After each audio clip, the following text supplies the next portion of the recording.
Oh, jeez. What?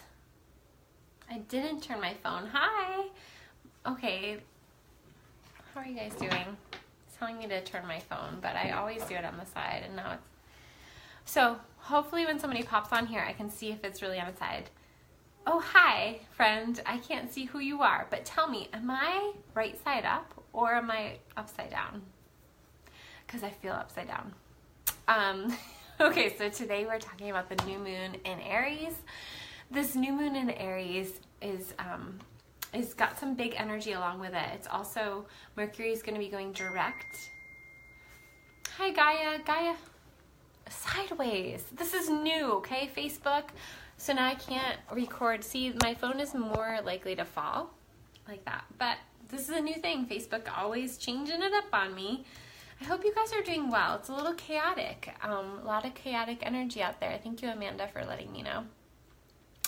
And I'm very sure that this video will be interrupted by someone coming through this door or someone coming through the front door. I just get that feeling, and I just wanted to really come on here quickly because there's a lot going on and I need to do some other things. But I wanted to talk about this new moon and how energetic it is for a new moon. And we had one of these last month as well. And when there's a lot of other things, there's a lot of squares happening, especially a square with something like Pluto, and especially conjunct something like Uranus. Uranus is all about action and change and sudden change. It is the Tower card in astrology, and I know this card so well, so very well in my life, and I don't know if you guys do too. So if you have more Uranus energy, if you are an Aquarius, if you have a lot of Aries energy, you're definitely going to be feeling this new moon more than the rest. It's definitely a great refresh button for all of us. So no matter what your sign is, and it's no matter what, a great time to work with healers, work with an astrologist, and definitely look at your chart and what is getting bing, kind of exploded in your own chart. Okay, so you want to look to where Aries is in your chart. If you have your chart, you can just look to the glyph for Aries, which I will post in the comments what it looks like. And Aries is the first of the fire signs. It is the initiator. It is the kind of fire within our soul of just being a warrior and really initiating and stepping into our path. So it is the beginning. It is we talk about so many things in astrology, like the sun moving into astrology. No, the sun moving into Aries in astrology is like the astrological new year, because it's the first sign of the zodiac. And Pisces is the last sign of the zodiac. So when we get an Aries, the sun moving into Aries, but then when we get an Aries new moon, of course there's going to be a little bit of that initiating energy as well. And just big changes for people. It definitely feels like the ground beneath us isn't completely solid, or that there's lots of things that we have to jump over, or hurdles that we have to kind of work our way through. So we have the...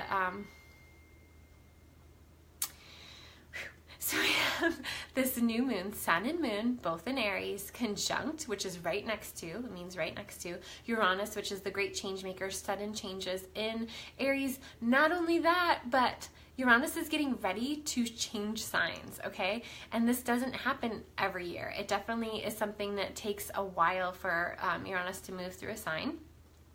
So we have Uranus moving into Taurus on May 15th. So we have a little bit of time, but definitely it's interesting. We have a lot of these late degrees of people. You know, people keep talking about, oh, this Mercury retrograde is so hard, or it's hitting me so hard. It's because it's not the only thing that's happening out there astrologically that's affecting us in here. Okay, so we have Chiron, which is about to change signs, which happens about every 7 to 8 years. It's about to change signs to go into Aries, which again, more Aries energy. And that happens 2 days after this new moon. So we're definitely feeling that. Chiron is the wounded healer. And it's in Pisces, which is our dreams. I don't know about you guys, but a lot of people are talking about their dreams being very symbolic right now. Definitely write down your dreams if you're not already doing that. There's things coming through.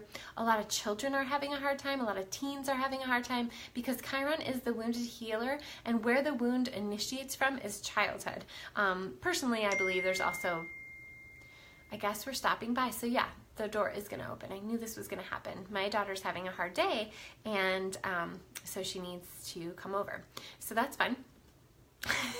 So let's make this really short. I was going to try and make this really clean and clear, and I knew it wasn't really going to happen, but I really wanted to do that for you guys because I really want to be on here and be present and show up for you guys, and I know that it's a chaotic time. So I guess I'm just going to have to redo this, but let me just say before I get interrupted that we have Chiron that's about to change signs, the wounded healer, so it's bringing up wounds for us to look at, and when it ingresses into Aries, there's definitely going to be wounds around our inner masculine.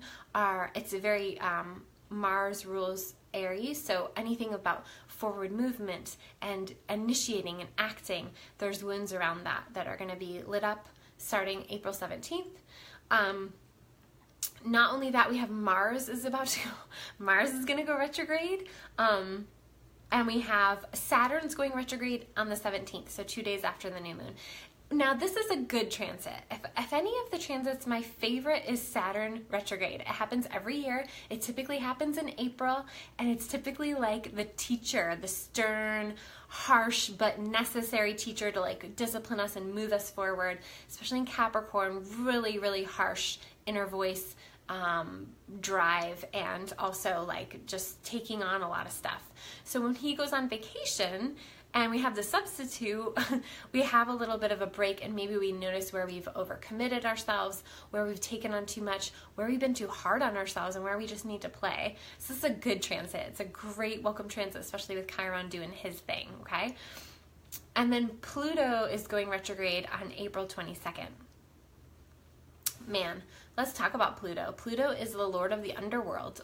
Pluto is Hades in Greek mythology, and a lot of people have a lot of issues with Pluto. What I've come to know for myself is that Pluto is unavoidable, Pluto is powerful, and Pluto is necessary. And so Pluto unearths our darkest parts. It's not necessarily our wounds, so Chiron is the wounded healer. Pluto is the parts of our shadow where we don't want to look at, where we're like, oh, we're just gonna, be in relationships so that we can blame it on that person's just like that, or just a phone call coming through. That's all, folks. And so Pluto unearths things and unearths parts of ourselves that we want to keep hidden. But when Pluto unearths these parts of ourselves, we're actually able to integrate and move forward and have the completion and the healing that is necessary for us to move forward. So yay Pluto, and yay that Pluto is squaring this new moon, okay? So Pluto's squaring this new moon, which is gonna unearth some stuff, and it's gonna unearth some of our wounds too, because Chiron's involved in this new moon, because it's literally on that critical degree, the last degree, and as I mentioned in my blog post, it's like the test. It's the end of the era with Chiron in Pisces, and so we're gonna get this kind of test feeling. We're being tested, like, wherever Chiron is in your chart, notice, if you can, look it up, and if you go to my blog, I think there's a picture, possibly, I can post it here too, of what Chiron, the glyph, looks like for Chiron. It's important to know where Chiron is in your chart because, just a quick text, it's important to know where he is in your chart because it is the wound that never dies. It stays with us through our whole lives. We all have it. It's part of being human, and it's how we have compassion for others, but you will definitely notice those themes coming up right now, okay? Especially for those of us that have Chiron in Taurus, which if you're born, I think it's 77 to 83. I might be totally lying there, so you have to look it up on your own, but I don't even know if that's enough years, but I know it's within somewhere like that, where Chiron is in Taurus, and then obviously if Chiron's in Aries, those are the two where you're going to be feeling it the most, okay? So basically, I just wanted to let you guys know that this new moon is super powerful. It's going to be happening on the 15th, along with Mercury going direct. So this is a great time for journaling and setting intentions for this new moon. I will have a blog post up, and I'm going to probably clean this video up. I'll try to do a more clean, less interrupted version. But definitely taking some time to think about your intentions, think about what is coming up for you right now, because it's not without purpose. And the more that we can bring awareness to it and really sit with it, the more we can shift and grow and change. And I know my face is now in the comments, which I don't even know there's not any. Oh, maybe they're not for you guys. It's just saying who's on here. Okay. So I would love to hear how you guys are doing. If you've noticed anything happening this week, I know that you probably have, because like everybody I talk to is like, why are things so crazy? What is happening? And it's just a lot of transitions, a lot of changes happening, and we just really have to stay with ourselves and stay with our changes and stay true to what we know to be important, what we know is good for us. Like I am running out to a yoga class because I haven't been there in a week, and I know that it's so good for my mental space. So doing the things that you know are going to be good for you this week, and really trying to do some writing and process work. It's a great time to work with me. I will be in Portland on Friday, and I will also be doing distance sessions too. So if you're interested in working with me, definitely reach out. This is a great time to get healing work. It's a great time to get astrological work, and I do both of those. It's also a great time to check out my year membership. The first workbook and overview class will be April 19th, which is in a week. Oh, it's almost exactly a week away. And it's basically $3 a month. It's $36 for the year. You get a workbook and you get a class with me to go over the workbook and to go over that zodiac cycle and any questions you have about your specific chart. It's kind of like an amazing, crazy deal that I'm doing, because I'm just trying to create more community around learning astrology and integrating it into your awareness and your day-to-day life so that you can make the cosmos work for you, not against you. All right, have a great day, guys. Bye.